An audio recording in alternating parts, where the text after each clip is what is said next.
Ladies and gentlemen of the frozen north, welcome back to the showdown between Norsca, who shall be led by Throg the Troll King, and the dinosaurs, who are going to be helmed by the Dreadlord himself, the red-crested skink chief, and yes, he's going to be on the Stegodon, which makes him very, very strong. So as far as the build goes, here in the front line, we have four groups of the standard marauders, and these guys are pretty much as good at taking a beating for the dark gods. They do have shields, so against chameleons and skink cohorts, they're going to be able to absorb some fire, and yeah, they're just bodies in the front line, really, but they are quite a bit better than the chaos marauders because they do have the enrage mechanic, which gives them leadership, physical resist, and eventually melee attack. But it's not often they're going to get to that 45-second against dinosaurs because they'll probably get to the first one, but the second and third, it's going to be a little bit tricky fighting against Temple Guard and Source and things like that. But yeah, I just like to have these guys because a lot of dinosaur builds back in the day used to use a ton of chameleons against Norsca. They kind of fan out, pick you apart. It was a little bit tricky, so I feel like these guys are pretty good, and yeah, just having bodies to throw at them is always nice. So we have four groups of the standard marauders in the front. However, most dinosaur players with the new patch are going to be going super armor heavy, so you're going to be seeing a Temple Guard, the Star Chamber Guardians, those very elite troops, right? So having AP in the front line, I feel like is a must. And I prefer the champions because they last a little bit longer. It really allows you to get to that enrage, whereas if you go with marauders with great weapons in the front line, they usually just get pounded so fast, and they don't really get a chance to put a dent in the opponent's armor. So two groups of the marauder champions with great weapons right here, and yeah, these guys are ready to go, ready to party. In the back, we have three groups of javelins, and marauder hunters with javelins are very, very good in this matchup. Now, yes, the throwing axes have better AP, but shorter range, so the range is a big issue. These guys have good arcs of fire, they have good range, and I find that the throwing axes, it doesn't seem like they're as accurate. These javelins, when they throw, it's kind of like a missile, or a powder weapon, I should say. It just goes in, it's more direct, it kind of just sticks in there, whereas the throwing axes kind of have that like spinning arc, and they often miss if your opponent's juking you. So I feel like the javelins are just so much better. Plus, they do have a bonus versus large, which helps to kind of compensate for the lack of AP. And honestly, 37 or 35 missile damage really isn't bad. And to kind of synergize with this, you bring a metal caster. So we do have a shaman sorcerer of metal here. And he's going to be casting Plague of Rust on top of the big armor targets to lower their armor and make the javelins just so much better against those big angry dinosaurs. On top of that, he does also have the final transmutation, which is pretty good, especially against like Star Chamber, Helm's Deep builds. And it looks like my opponent does have some sort of a variant of that. He does have the Star Chambers and yeah, just elite troops, and he's very much tightly packed on that hill right there. So we got a bunch of javelins. We do, of course, have Throg. Throg is a little bit, he's in the danger zone for sure because salamander hunting packs, there's a bit of fire damage, right, on the dinosaur roster now. So you can get burned down pretty quick, but I still think he's the best pick. His Vomit actually does a lot of damage against elite troops. He has anti-large, he has AP, so he's going to be very good at fighting against the red-crested skink chief, against, just any sort of slon. Slons are always big old thick boys, so he's going to be able to get in there with his bonus first large and do some work. In the back, we do have the Mist Stalkers, so I didn't want to go too heavy on Famir because I figured there would be a ton of Temple Guard, as there always is. So I think just the Mist Stalkers are going to be a safe pick here just by themselves. They're going to be able to kind of move and go after the big targets and just stack on top of the cheap troops to keep themselves safe. We have two groups of Norscan Ice Wolves to chase down skinks and annoying units on the flank like that, and also we have two groups of Marauder Horsemasters. So these guys, quite solid, pretty much the same as the Javelins, but just on horseback. 37 missile damage, good arcs of fire, good mobility, definitely can't complain. So for my opponent's army, he is going to be taking a pretty nasty little position here. So normally I would be able to get us around with the numbers, but it looks like he's going to be using the terrain here. I do have Final Transmutation, which is going to be good against this style of play, but nonetheless, I really don't want to use all my Winds of Magic on that. So he's got Source, he's got Temple Guard. It looks like the Star Chamber Guardians are going to be in the middle. He has the cohort of Sotek here. Lord Croak is going to be croaking, dropping some of those dino bombs here, and he's ready to drop some business here on the Norskins. He does also have the Skink Chief, plus the red-crested Skink Chief, who's going to be on the Stegodon. So a lot of big armor, very, very scary army, so man, it's going to be tough. Let's get this show on the road. So right now, we'll be advancing. Of course, he does have the Ballista on this Stegodon here, which I believe is the long-range variant. 360 range is going to be able to poke some of my troops here, and it looks like he is going to be taking some pot shots downtown. And I think he was kind of teasing a little bit, trying to get in there with the red-crested skink to get some missile fire because he does have the machine gun Ballista on the back. So he's going to be dropping some shots here into my shielded marauder. So that's why I like having some shields in the front line. And a lot of dino players do actually go pretty heavy with the standard skin cohort. So having these guys with shields against cohort fire, or javelins I should say, is always very nice. So I thought about trying something right here. I was like, let's get the Norscan Ice Wolves, swoop around, try and catch him. Let's send up Throg and our javelins and pin him in place. But I felt like if I blobbed up on top of him, I might get caught by Croak, and I wouldn't be able to kill him fast enough to really justify it. So at the last second, I kind of changed my mind. I figured he also had some cohorts nearby with javelins, so I don't want to mess with that. So at that point, I pretty much abandoned that move. So we do take a couple casualties here. We lose two standard Marauder Horsemasters. Well, not standard, but just two Marauder Horsemasters take casualties. So I do decide to pull back, but man, it's just going to be a really tough cookie to crack. So our Chamber Guardians, just all these unbreakable just troops up here. I mean, Temple Guard might as well be unbreakable. You're not going to break them quick. I mean, even with like Fate of Buna or Elite Punch effects, if they take like huge damage, they're going to keep fighting. You really have to wear those guys down. So at this point, just going to be scooting forward. I do have the range advantage, though. So I have Marauder Hunters with Javelins, which, I mean, he could just sit there and tank it, but I don't think he wants to. He doesn't have too much room to kind of run back, actually, with his Lord. So I can kind of scoot up, start picking at the Skink Chiefs and the Red Crested Skink Chief and potentially take those guys down. So the Ballista here is running a little bit low on ammo, but I suppose it's not going to be terribly pertinent. And he does finally discover my Miststalker. So my Hounds really can't find a home here. You can see I'm just kind of looking around, trying to find a place to get in. Throg is going to be going in there, trying to throw up a little bit, but at the last second he does pull back. Thankfully, Throg does also heal, so any poke that he does take isn't going to be a big deal. He probably will obviously reach his healing cap a little bit faster, but it's not going to be catastrophic.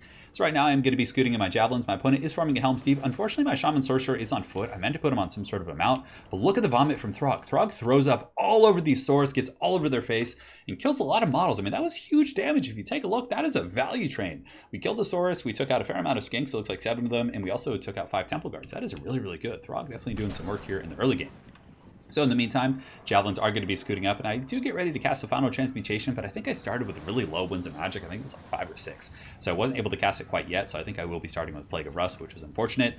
And the Shaman Sorcerer getting a little bit crunk. He's going to be scooting up here, but at this point, I think I do fall back here in a moment, so it's not really going to be the end of the world. Now, he is going to be advancing to meet me, so the Famir and other troops and the Marauder Horsemasters are going to be scooting up as well. And on the flanks, I do have the Marauders trying to get a bit of a surround on my opponent, and we are sending in the basic troops. So this is going to be tough. Big ol' Stegodon going to be coming in here, but we are getting a ton of Javelin fire.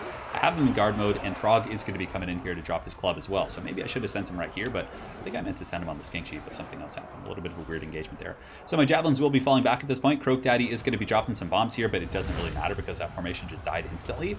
So we're going to be falling back with our Javelins, and you can see we got some huge damage on the Red Crested Skink Chief. We also do drop that Plague of Rust on him, which puts him down to 80 armor, which is still really good. But even still, he's going to be taking a ton of damage here. Temple Guard were able to break through my Marauders, but they are going to be coming back in because it was just a terror route. Now here on the flanks, it's also going quite well. The Marauder champions with great weapons were able to put a huge hurting here on the Temple Guard, but he is going to be falling back, pulling me into the big monsters, and Croak Daddy's probably going to be dropping some serious thunder, so it's not going to be great for them. But the great weapons have paid for themselves for sure. Here on the flank, Marauders have put a little bit of a dent into the Temple Guard, which I definitely can't complain about, and Throg is going to be standing and fighting now, so I do have some troops I believe that are going to be surging forward to handle these Star Chamber Guardians, but for the most part getting some really healthy Javelin fire. The Javelin's just coming in, doing a ton of work here against the Skinks, and unfortunately the Temple of Pizza, or the Deliverance of Pizza here, does get delivered onto the Marauders, so those guys are going to be going quietly into the Sweet Night. And I tried to cast a Final Transmutation right there. I thought I was going to be getting both those targets, but I definitely screwed up and was a little bit impatient with that. So I do hit some Temple Guard. I hit him, and I believe it also clips the edge of some of these other formations here. Yeah, it does get into the Temple Guard and the other Skink Chief at this point. So I ended up getting some pretty decent value from that. And in the front, the Temple Guard did push forward, but I do have the great weapons here. So I have the Marauder champions with great weapons. I have the Miststalkers who are going to be armor sundering.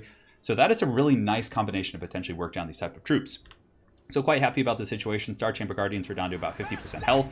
Miststalkers are doing some work, and the Javelins are all in position, you know, just getting some really good fire. We actually are able to burn down the Skink Chief, but a massive nuke from Lord Croak. That was what happened. God damn it. Every game I'm like in such good position. I'm like, oh yeah, this is going great. And then all of a sudden, like, something just disappears when I'm facing off against Croak. So he just literally one-shotted my Marauder champions with great weapons, killed all my supporting troops here, and basically the Miststalkers are alone. So that was a situation where I might have been able to kill these guys if not for Croak. So well played to my opponent. It was a good shot.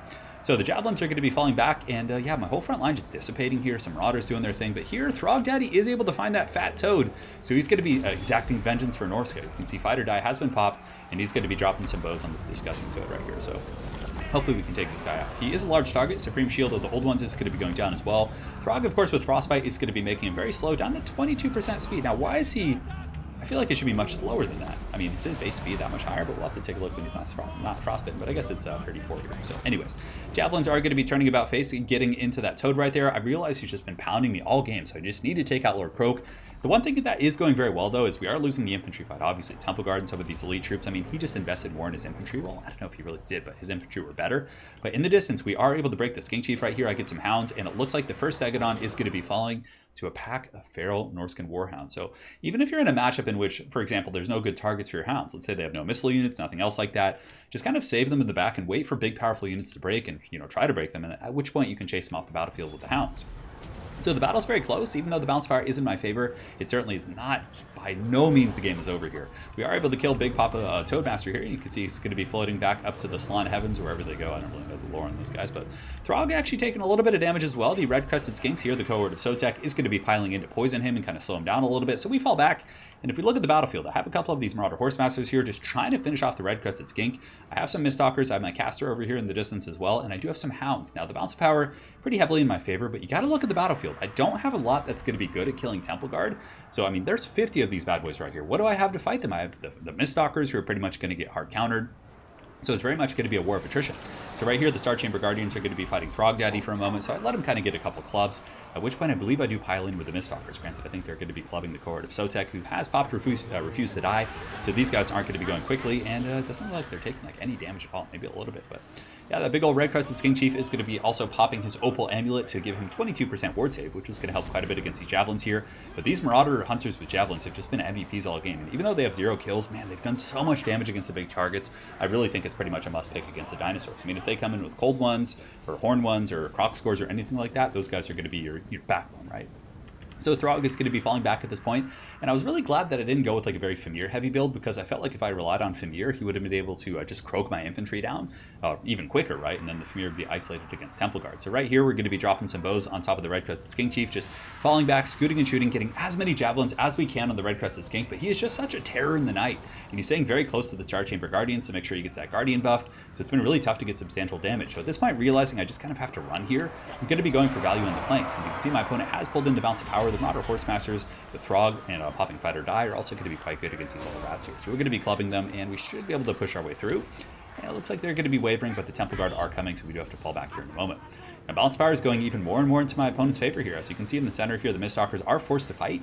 I don't want them to fight Temple Guard, but I wanted to get my Javelins back and get a little bit more value for my firepower. My opponent also is able to push off my caster here. So big mistake in the beginning. I could have sworn I put my Shaman Sorcerer on him out, but it looks like he's going to be on foot, and he's just going to be getting hunted down by Skinks and some of these other troops. Now Throg Daddy in the meantime is going to be regathering his forces. I will be doing some cycle charging with the Marauder Horsemasters. I do have a bit of a downhill situation here. I mean, not like in terms of the overall battle, but I'm trying to get in and get some poke actually here on the red-crested Skink. And he's getting pretty low. He only has 1400 HP. As far as infantry goes, I do have a couple guys over here. Very, very good Vomit going on top of the Temple Guard. The Vomit has been super good all game, and the Miststalkers are going to be clubbing down some of these Skinks, but they refuse to die, and they're also unbreakable, so the Miststalkers aren't really able to crack that formation, which is a little bit tough. Now at this point, I saw a bit of an opportunity. Throg does have pretty good mass, so he is going to be pushing through here, and I'm going to be trying to slip the tip in and just get on top of that red-crested Skink Chief and get some damage, because Throg, of course, is going to be very, very good at dueling this type of a character. If his Warrior's Crest, I don't know if he even brought the Warrior's Crest, which I think is a mistake. You should always bring it, but he does get in. Throg gets a huge blow. My opponent does respond with the Opal Amulet, which is going to be quite good, 22% ward save, but, with all the Temple Guard nearby, I'm not going to be going for that opportunity. Now in the back, it looks like some of these Skinks are going to be fighting the Miststalkers, and the Miststalkers only have 4 leadership, and the Skinks are just these unbreakable terrors in the night. Javelins are going to continue to fall back, but the Javelins are pretty much doomed. I mean, there's a very, very powerful Lizardman force going over here. I mean, at this point in the game, that's a powerful force. So 48 Temple Guard right here, 42 right there, and then he has Swords. He has the Star Chamber Guardians, who still have 26 models. On the low ground, it's a little bit better. I saw my caster was being chased down by Skinks. So I was like, you know what, let's get that guy back, let's rescue him, because if I can get my caster back, that potentially means I could get another final transmutation or some more powerful casts, and that would help me get back in the game. So we're just going to be cleaning up any chaff that he could stand as big monsters on top of, and Throg is going to be running over there to help out. So a little bit of fast forwarding here as there's some posturing. Javelins are going to be running into the forest. They are a little bit faster than Saurus Infantry. I believe they have like 35 speed. So at the last moment, I turned him around and just have him go in and get a couple shots here on the red-crested Skink Chief. And we are able to do about 200 or 300 damage with the last volley. So these Javelins, they deserve it. I mean, the Dark God should give them demonhood. They've done a ton of work this game, and even if they flee, it's okay. I respect them for that. So at this point, they're going to be getting chased off here. Throg is just kind of lurking around, looking for that booty, trying to get on top of the red-crested Skink Chief. But he's been so elusive this entire game. I've been having so many problems kind of jumping on him. And as far as my troops go, I mean, I have some Javelins over here. I have 2 groups of Marauder Horsemasters, and the Bounce Power is actually a little bit in my favor because my caster did come back. So the caster coming back is going to be quite huge. From here, we're just going to be jumping on these guys. And I see they were alone, so I swarm in there with everything I have, and we actually are able to break some Temple Guard here in just a moment. They're at 8 leadership, they're at 11. If we can just break them, that's going to be such value. I mean, 20 Temple Guard are very strong, so we do break those guys, which is great. So my opponent obviously taking the opportunity to chase some of my troops in the forest, and we're going to be retaliating in kind, going after these Temple Guard, which I don't remember if I actually end up chasing them off, but I think we wanted to pick off the Skinks here in the low ground, just trying to get rid of those troops, but yeah, that probably was a bit of a mistake. But the Norscan Hounds do come back in and clean up, so there was some rhyme to that reason right there. Norscan Warhounds are actually quite powerful. They have like 42 melee attack and pretty good stats. So in the meantime, my opponent is going to be forcing a Helm's Deep here in the forest, which I'm okay with. I have some room to kind of work around a little bit, but yeah, those Temple Guard are going to be tough to crack. And the longer this goes, the more Throg is going to be able to heal. Now, the Bounce Power is a little bit in my favor, like I said, but I got a little bit greedy here. I go in with the Norscan Ice Holes, actually get a pretty good charge here on the red-crested Skink Chief. I waver him, but it was kind of an all-in maneuver. I was like, if I can break him real quick, which I almost did, you know, he would run off the battlefield. He's right near the edge, and that would probably guarantee me the game. But I do fail that, which is unfortunate. And my dogs do get terror routed off the battlefield. So that was a bit of a gambit there. It didn't pay off, but, you know, fortune favors the bold, and you got to try from time to time. So here, you know, Big Daddy Throg's going to be going in. He's going to be trying to duel, so he's going to be clubbing this red-crested Skink Chief, but he does get knocked over. And look at this, 31 HP on the red-crested Skink Chief. Throg was so close to finishing him off. So Fight or Die is going to get popped right here. He is wavering. I just need him off the battlefield so badly because he's just this anchor upon which my opponent's army is going to sit. And I know to get rid of these Temple Guard, I really want to trigger army losses because as far as like fighting troops go, I mean, I have 2 Marauder Horsemasters. My caster is going to be waddling back up the hill, but in reality, I don't have too much. So Throg, this whole moment, I was spam clicking so hard, and for some reason Throg was just kind of like waddling away, but I mean at this point I started to run because it wasn't working, but I was spam clicking him so hard, and he actually does break, which is going to be nice, so he could potentially go off the battlefield. Let's go ahead and take a look, and in the distance just doing some cycle charging on swords, trying to butter those guys up, but that bounce power isn't giving, and the red-crested Skink Chief with his 31 HP is still fighting, which is so insane. Throg, of course, is still healing, which is quite good. But it seems like he has unlimited ammunition on the red-crested Skink Chief. It's like, you know, for those little skinks on the back don't have an ammunition pool, so they can just keep throwing these little darts the whole game, which is actually quite obnoxious. So Throg is going to be trying to get through the Star Chamber Guardians. Of course, they're a little bit, you know, high mass themselves. And I am going to be dropping a Final Transmutation right here because my caster was starting to waver and break, just getting close. I was like, all right, we just got to get it on whatever we can. So I drop it on top of the Temple Guardians. His red-crested Skink was out of range there. I could have potentially blobbed it up, but if my caster broke, you know, from the wavering, I was like, that would just be a disaster if I didn't get it off. So we do get some decent damage right here. We are able to break the Star Chamber Guardians, which I guess is mission accomplished, getting rid of those elite Temple Guard. But like I said, guys, we don't really have a whole lot left. It's just Throg fighting against Temple Guard. My Cav are going to be charging in. We might be able to break the Saurus here, so that charge from the Marauder Horsemasters is able to break the Saurus because Throg was distracting everything else, which is going to be so huge. So they come in and push those guys off the battlefield, and Throg in the meantime is going to have to fall back. I do, of course, have some healing and a little bit of ammunition left on my Horsemasters, who I'm just trying to finish off the red-crested Skinks. Those guys have just been so annoying, and it looks like my caster might get caught right here, so Throg is going to be coming in with the steel chair, trying to drop bows on these guys, and it looks like the Sorcerer is actually going to get shattered. Man, that is so tough. So Throg is alone here, going to be charging in, but the cohort of Sotek, unfortunately, is unbreakable. These Temple Guard are in pretty good health. I mean, you know, for this point in the game, like I said. 2,000 HP is going to be a lot to crack, and Throg is healing, but, you know, a lot of anti-large in there. There's also poison from the cohort of Sotek, and my opponent is going to be popping Refuse to Die, so this was just such a stressful game at this point. So Throg is going to be pulling back. I believe I had one more Vomit or something, a little bit of ammo I wanted to use on these guys. So at this point, we're going to be going for a surround, trying to get the cohort of Sotek and these other troops. I'm like just hoping to pull them apart. Throg gets in there. Cohort of Sotek is finally alone, so the Marauder Horsemasters are going to be jumping on those guys. Throg is going to be fighting in the pits right there, just waiting for that Vomit to come back up. And it looks like we do finally kill the last of those little red-crested Skink bastards. So that's going to be good. We do, of course, have our horses fighting down here as well, but they're shaken. They're fighting Temple Guard. And I was like, for anyone who watched Game of Thrones, actually, I shouldn't even get into that because a lot of people probably haven't seen the episode yet. But anyways, like, just why won't these guys die? We finally break them due to army losses, and that's going to be all she wrote. So, goddamn, the new lizards are so hard to kill. I mean, I felt like the battle was going super good early. I mean, a couple misplays on my end, but I was getting really good javelin fire. My infantry were punching through his Temple Guard, but damn it, Croak. Like, Croak just annihilated my great weapons, and that's such a powerful tool. I mean, anytime they're sitting in sustained combat, it's just going to be able to nuke like my infantry off. So Croak Daddy was able to get 129 kills. I was able to evade some of it, but for the most part, my Marauder champions, which were the answer against his Temple Guard, just got shreked. They got straight up just kicked out of the swamp. They did not have a good time. So Croak was just incredibly mean. And at that point, I mean, it was really just a scrap. I had to like fall back. I was getting chased. But Throg was an MVP. Marauder Horsemasters had some really good cycle charging, and the Fimir were okay, but with just so many Temple Guard, it's really tough for those guys to kind of sustain. But I honestly felt like it was a pretty good build. I think it's well-rounded and would be good against a multitude of Lizardmen builds. If it was like a more old-school Dino build that didn't rely on Temple Guard and kind of a Death Star, I think it would have been pretty good as well. We have plenty of chaff, we have good infantry, we have Fimir to help against, you know, Saurus and things like that. So yeah, it was good. The one big mistake was not putting the Shaman Sorcerer on a mount. That would have been really good. And there were so many times in that game in which there was a perfect opportunity for like a Final Transmutation or something like that I just couldn't get because I didn't have the mount or the speed to get in range, which was very frustrating. But yeah, it was a close one. Well played to my opponent, Alita. Hopefully you guys enjoyed this Norsca versus Lizardmen game. We will see you guys next time. Take care.